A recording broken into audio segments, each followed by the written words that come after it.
যুবদলের দেশে বিদেশে আমাদের যত নেতাকর্মী আছেন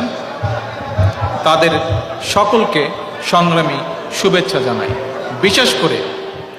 গত 10 বছর যারা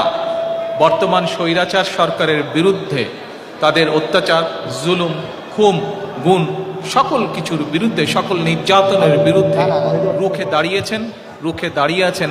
তাদের প্রতি রইল আমার আন্তরিক শুভেচ্ছা। একই সঙ্গে আমি স্মরণ করতে চাই আমার যুবদলের সেই সকল নেতাকর্মীকে যারা বিভিন্ন সময়, বিশেষ করে বর্তমান স্বৈরাচারের গত 10 বছর ধরে বর্তমান স্বৈরাচারের বিরুদ্ধে আন্দোলনের সময় শহীদ হয়েছেন, যারা নির্যাতিত হয়েছেন, পঙ্গুত্ব বরণ করেছেন, জেল জুলুমের শিকার হয়েছেন, তাদের সকলকে আমি শ্রদ্ধাভরে